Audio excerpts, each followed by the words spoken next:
আপনারা ভাইয়াকে ভোট দিবেন এটার জন্য, ইনশাল্লাহ ইনশাল্লাহ অবশ্যই। থ্যাংক ইউ, এটার জন্যই ধন্যবাদ।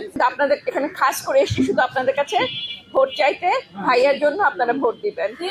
সবাই সকাল সকাল চলে আসবেন 12 তারিখে সারাদিন ধানের শীষে ভোট দিবেন।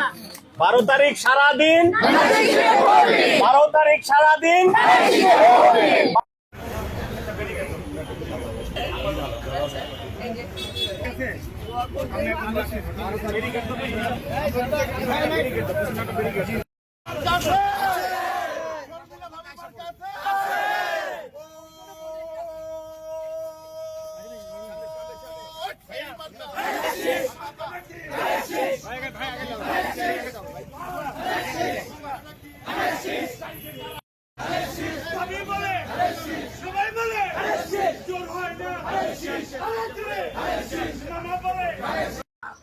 এখানে এসেছেন তার ভাইয়ের পক্ষে ভোট চাইতে আপনাদের কাছে।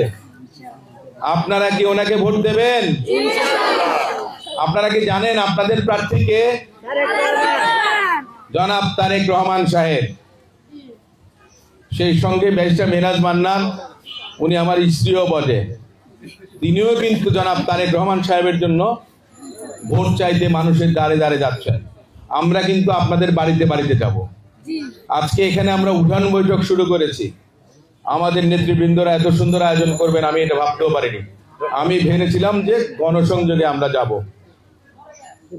আপনারা জানেন যে বাংলাদেশ জাতীয়তাবাদী দল যদি আপনাদের সমর্থনে দেশ সেবার সুযোগ পান, প্রধানমন্ত্রী কে হবেন? তারেক রহমান। তো ভোট কাকে দিবেন? ধানের শীষে। তারেক রহমান সাহেব মানুষটা কতটুকু ভালো জানেন? আমি ওনার সঙ্গে একসঙ্গে ঢাকা বিশ্ববিদ্যালয়ে লেখাপড়া করতাম। আমার বয়স কত দেখা যায় বুঝে যায় না মনে হয়।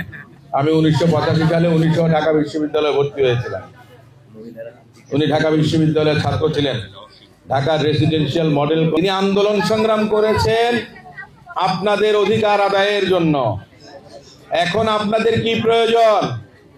ওনার পাশে দাঁড়ানো। উনি কয়েকদিন আগে বলেছিলেন যে করাইলে তিনি বহুতল ভবন করবেন। এটাকে জামাত ইসলামের ভাইয়েরা বিভিন্ন জায়গায় বিভিন্নভাবে ব্যাখ্যা করেন যে আপনাদেরকে বোধহয় যারা ওখানে থাকেন আর কি, আপনাদের প্রতিবেশী যারা, তাদেরকে বলবেন, আশ্বস্ত করবেন সবাইকে একসঙ্গে জায়গা ছাড়তে হবে না, অল্প অল্প একটু একটু জায়গা ছাড়বেন, আপনারা আপনাদের জায়গায় থাকবেন, কিন্তু আপনাদের জীবনযাত্রার মান যেন আধুনিক হয়, আপনাদের ছেলে মেয়েরা যেন ভালো স্কুলে যেতে পারে।